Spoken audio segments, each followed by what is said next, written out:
Welcome back, guys. It is Shadow Master here with another Dragon Ball Legends video. So in this video, we are going to be doing a top 10 best teams in 2025. Now, I did include one team from 2024 that I think even in 2025 was still very relevant. Actually two teams, but yeah. So before I get into it, there's going to be a lot of disagreeing because this has indeed been the hardest tier list I've ever had to make. Because I'm including every single one in their prime. And you might think that there's some that's way better than others, but I am going to explain my reasoning why I think I put these certain characters in this certain placement. So I am missing number 6, and that is because I didn't really know who to put there. I did have a team in mind, but I already used those characters, so I couldn't really copy and paste another one. So I'm just gonna, at the end of the video, I'm just gonna give you guys my opinion on what I think should be in that category. But without further ado, I'm not gonna be wasting any more time. Let's get into it. So for number 9 to 10, it's going to be the Dragon Ball team. I do think this team is very, very good. You could consider this to be maybe top 5, but if we're taking every team in their prime, I do think this is like number 9 or 10. Gohan provides tons of support to the entire team, while Goku can just melt the opponents, especially the yellow one, because his damage is a lot. And he can even tank decently too. Because if you guys saw that video, he didn't get when Red Zamasu used his ultimate, which again, that's Red Zamasu after. Why am I saying which again when I didn't even say it? So Kid Goku survived the Red Zamasu's ultimate, which Zamasu before, which that was Zamasu after his equipment, right? And if you guys know, after his equipment, Red Zamasu is literally like the best damage dealer in the game. And he's literally the best character in the game. And yet Kid Goku survived it. He's yellow and he was at type disadvantage. So yeah. The green Goku can just also melt the characters. He also does a heck ton of damage. And Gohan, he does good damage, but he's mainly just there to provide support for the team. But in case if you have to use him, he can still put up some good work, especially against yellow characters. So that's why I'm putting this team at 9 and 10. It's definitely not bad, but it's not as good as some of the other teams. For number 8, I'm going to put Beast, Turles, and Gogeta Blue. Now, this team basically works amazingly well together. First off, it's sagas from the movies. But by the way, I can't tell you guys how much I miss December of 2024. That was indeed like the best part about that year. That was the best part, December. And I really do miss this meta a lot. I really do. Like, I miss this meta a whole lot.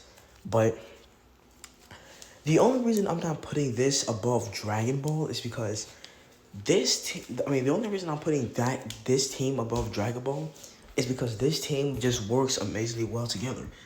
And I'm not saying that the Dragon Ball team doesn't work well together. I'm saying that, like, I think Beast, Turles, and Gogeta Blue works better together. So, now let me actually explain why. So, the main damage dealer of this team is obviously going to be Beast Gohan and Gogeta Blue. Those are going to be the main damage dealers. While Turles can still put up good damage, but he mainly is in the back for just a defensive option. So in case the opponent rushes or does an ultimate, you could just bring in Turles. And then you can get the comeback, and then on top of that, after the comeback activates, it takes your opponent's vanish, it takes your key, and the only thing you can pretty much do is switch, which is why most players just tackle after the comeback, right? But this team in their prime, they did so much damage, especially Yellow Gogeta Blue. He literally one-shotted characters with ultimates and blue cards. And his combos just kept going. And once after he pops that green card, it's GG's. You're dead, basically. Because you're either going to take a whole lot of damage from like some strike cards and blast cards, or you're going to get one-shotted by a blue or an ultimate. That's pretty much it. And then Beast Gohan really does a lot of damage. He's good. He's amazing when it comes to dealing damage. But the special beam cannon really brings it up because it can basically one-shot anybody. Like, in its prime, that special beam cannon one-shotted anybody because it just did so much damage, right? And by the way, there will be a lot of stuttering in this video, so be prepared for that. But I'm gonna put this team at number 8. I'm pretty sure there's gonna be some disagreement, but again, we're taking teams from their prime. And this team in their prime, it was crazy. Good defense, good damage. Both characters have disrupt, one has comeback. Yeah. Number 7. Oh, I was missing number 7, not number 6. Okay, so number 7, if you were to ask me, actually we're gonna talk about that at the end of the video. But actually, I can put number 7 on here, honestly. So I'm gonna just put, believe it or not, I'm gonna put MUI Goku, Kellen Caulifla, and Rev UI. And I know that seems very, very disagreeable, but we're actually gonna talk about that in a little bit. So, let me talk about why I think MUI, Kellen Caulifla, and Rev UI is actually lower than some of you guys think. The problem with this team is that it doesn't have that much good defense. You have Rev UI there to be basically the defensive option on your team because of the fact that he has revival. Kellen Caulifla can still put in some work, and they have 2 disrupts. Amazing. And MUI Goku is being MUI Goku. But the difference is, Rev UI is kind of bringing this team down a little because while he could be a good damage dealer in some situations, like every character in the entire game, he just lacks that defense. Cause literally at the time, you could have considered him more of a glass cannon than instant transmission Goku. And both characters are crazy, or have terrible defenses. They are glass cannons. But Rev UI, he just couldn't take a hit. He just really couldn't. And then what really brought this team down even more is when the gosh darn Saiyan Saga team came out. Because the Saiyan Saga team fully color countered this team. Tien and Chaozu counters Rev UI.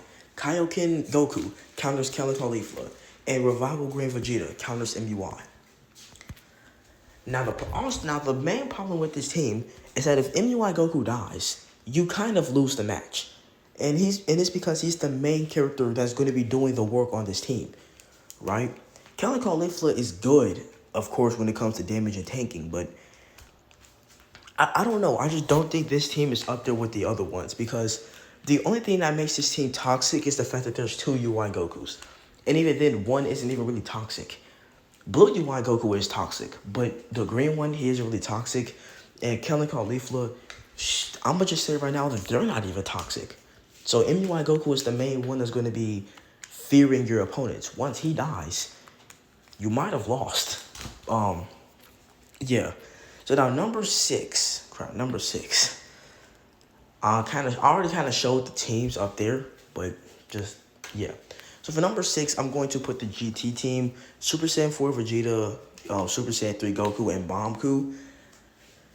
So I think this team is a good number 6. This team isn't really crazy annoying to go. Actually, I'll be lying. It is annoying, but it isn't like to the point where this team feels unbeatable. You can beat this team because in their prime, there were still better teams. The Triple Ultra setup was better than this team, and it was able to handle this team, right? Then you have, at the time, I think, Frieza Saga wasn't. At the time, you also still had Ultra Frieza, Ultra Goku, and Kaioken. I mean, that wasn't really like the craziest team in the world, but like, yeah. Then you also had, you also did have Uni Reps that was still pretty good because of Kefla. Like, but the main thing was Triple Ultras. Like, you weren't really going to suffer much against this team because of the fact that there were way other better teams, right? The main annoying part of this team, believe it or not, is actually Bombku.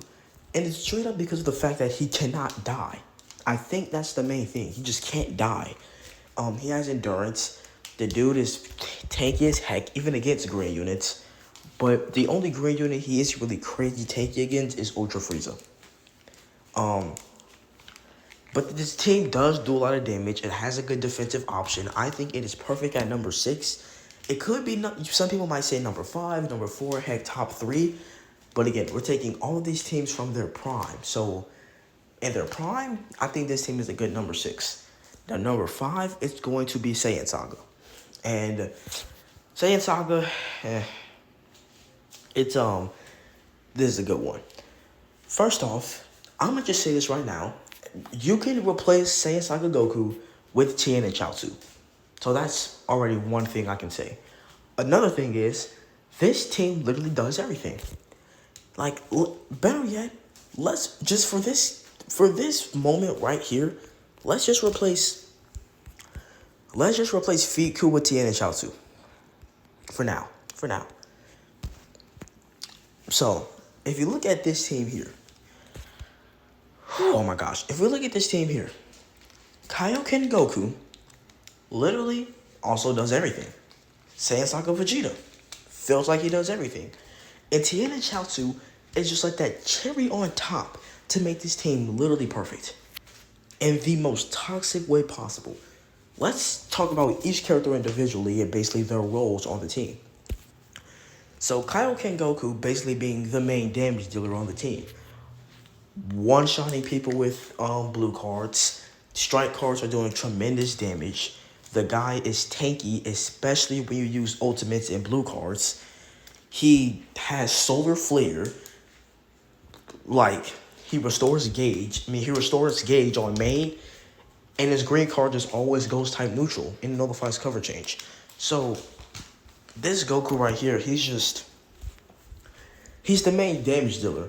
And you probably would expect the main damage dealers to be not that tanky. But this Kaioken Goku, you could have considered him top 3, top 5 most tankiest character in the game. And then you can also consider him the best damage dealer in the game, which is crazy to say.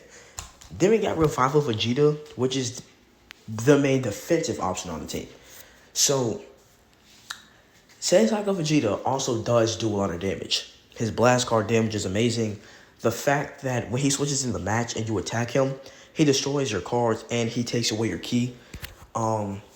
He's immune to paralysis, which paralysis was still a problem because there were still some people that were running Daima at the time.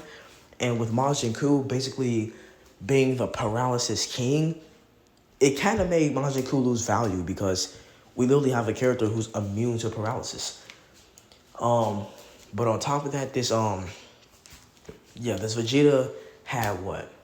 He had a revival, pretty much, yeah. He was very tanky. He did a lot of damage. Overall, this Vegeta was very solid. He was top 5 in the game, so he's more than pretty solid. But yeah. And then Tien and Chaozu just to, again, add that cherry on top. He also does a lot of damage. I think he's a better damage dealer than Vegeta, personally. But he's not a better tank character. Because, I'm going to just say this. The succession, the fact that you do damage to the opponent when you die, that's basically final counter, but in succession form, which is amazing. It does a lot of damage. And on top of that, when Chaozu dies, Tien gets Chaozu's abilities, making him even more cracked than what he already is. So, but even then, that's basically a second revival. 2 revival characters on your team. It's basically impossible to kill this team, basically. You have one character who literally can't die because he's very tanky, and you have 2 characters with second lives. So, yeah. Now we have number 4, and this might be the one that people might disagree. I'm going to say VB, Oshamaji Vegeta, and Super Saiyan 3 Goku. Now, you might expect this team to be higher, maybe even number 2. But here's the thing about this team. This team lacked defense. This team did a lot of damage. This team could combo forever. This team is annoying as ever, but this team lacks defense. That's the main thing. You losing one thing on the team can easily make you drop down. So let's say you have a team that does a heck ton of damage, but if that team can't tank, that team might go from number 1 all the way to number 3, all the way to number 4, maybe. Because of the fact that this team here, the only thing that makes this team not easy to kill is the fact that this team can combo forever, and this team has like AoE greens and stuff. But once you get priority, it's pretty easy to kill this team. Believe it or not, it is.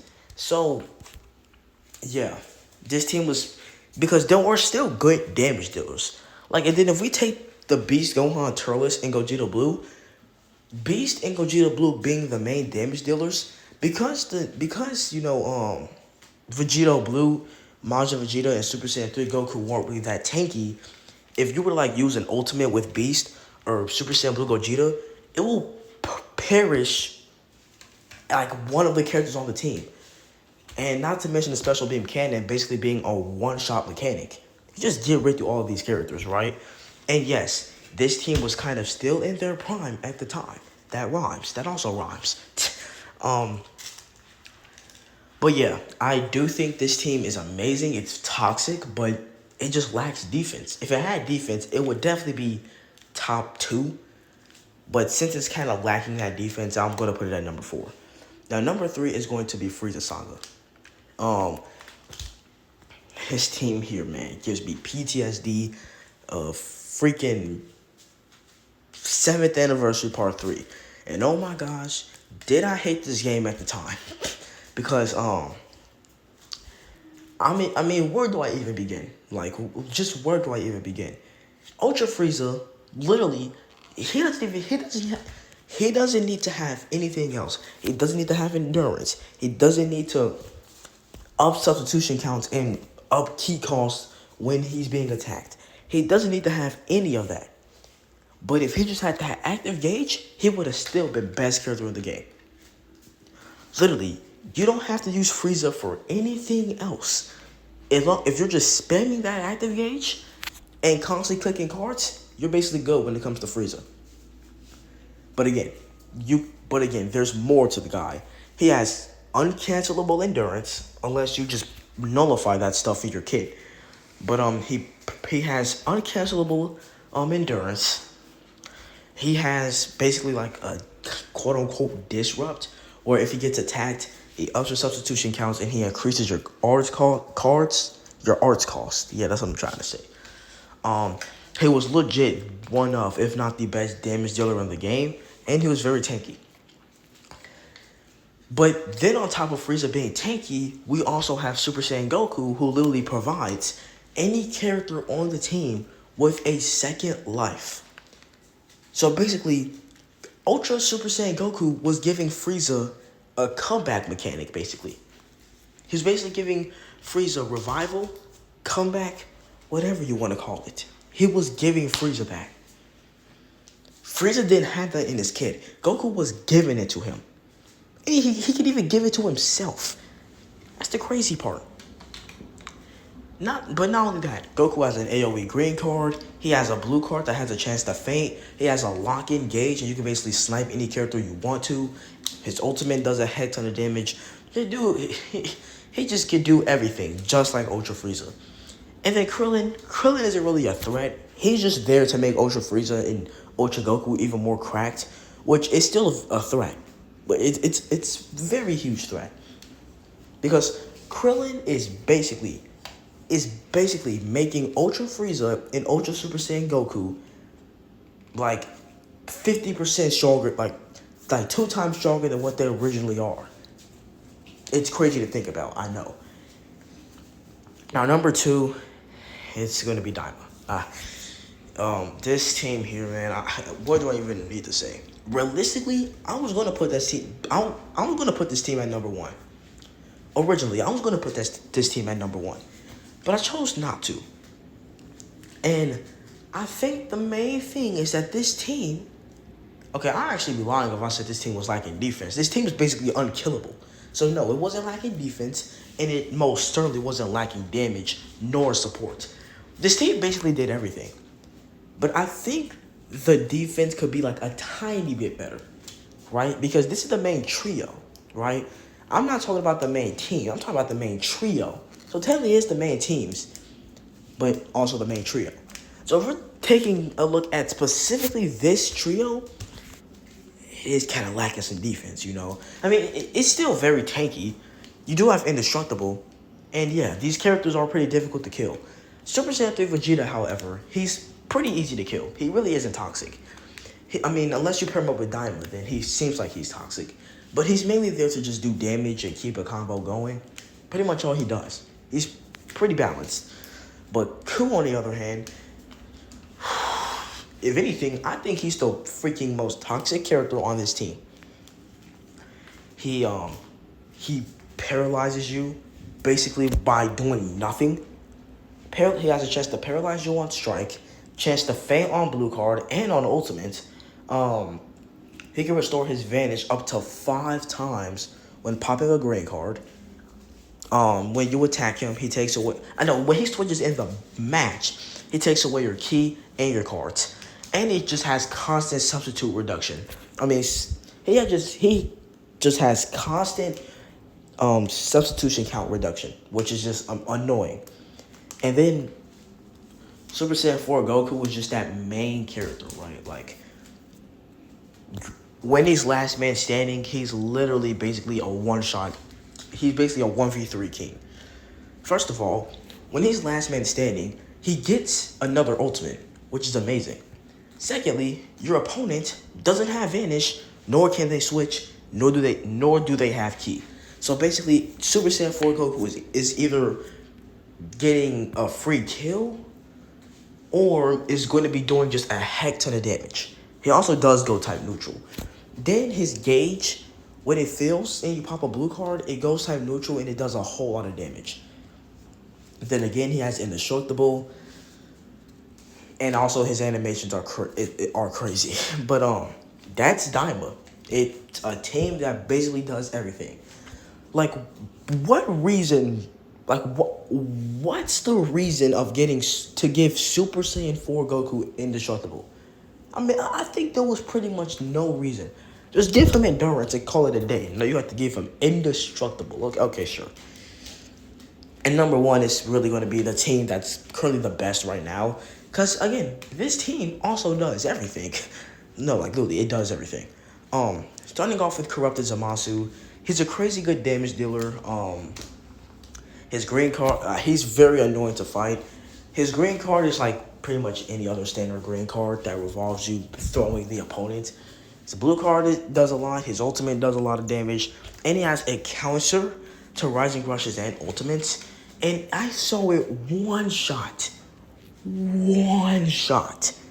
any character in the game. That's how broken that counter is. Then we take a look at 13, which is the main defense / support character of the team. Okay. He revives. He has revival. He literally stops your combo.